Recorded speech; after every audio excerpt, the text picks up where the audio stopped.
બે ખેતરની માથે એક મોરલો બોલતો હતો, ના કોયલ બેઠ બેઠ વિચાર કરતી. કોયલને ખબર નહોતી આ મોર બોલે છે.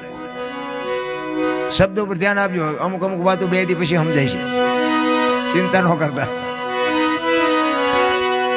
એ મોરલો બોલતો કોયલને એમ થયું કે આ સુંદર મજાનો અવાજ આવે છે, કોણ બોલતું છે? એને ખબર નહોતી મોર બોલે છે.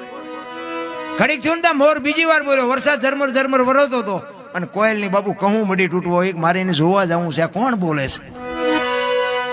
ઘડીક થયું ને મોરલો જ્યાં ત્રીજી વાર બોલ્યો ને ત્યાં કોયલે નક્કી કરી લીધું કે જે હોય મારે એને લગ્ન કરી લેવા છે.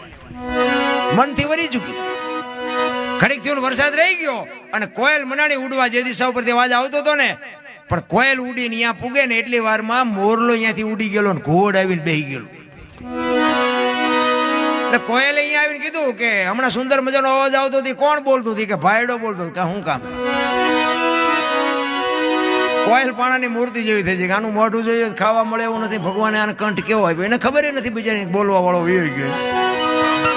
એટલે ઓલો કે શું છે, શું હતું? કે હતું કાંઈ નહીં, હું તમારા અવાજ ઉપર મોહિત થઈશું ને મારે, હું તમને મનથી વરી ચૂકી છું, મારે તમારે લગ્ન કરવાના. ઓલો કે બે ત્રણ ઠેકાણે નાળિયેર પાછા આવ્યા હતા તો રડતું રડતું હામું આવ્યું.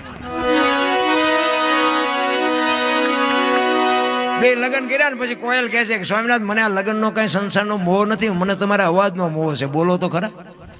એટલે ખોટા હોય તરત મારે ગાઢ લે ને. એ કે હું તો વરમાં એક જ વખત બોલું પછી ક્યાં બોલું? એ કે સારું હાલો વાંધો નહીં, 12 મહિના પછી જ બોલશો ને.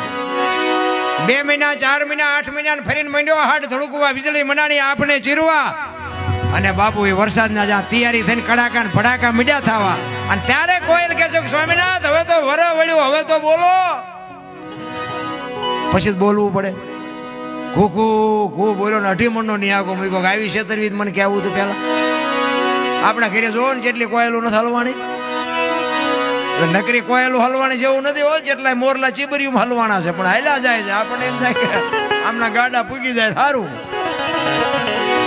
એટલે મેં કીધું કે પતિ પત્ની કા જો એક મતા હોય ને તો સ્વર્ગમાં સતા શેરા.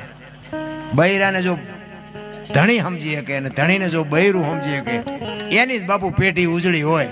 બાકી શિયાળીયું સીમ કોઈ તાણતું હોય, કૂતરું ગામ કોઈ તાણતું હોય તો એ મેળ ન પડે.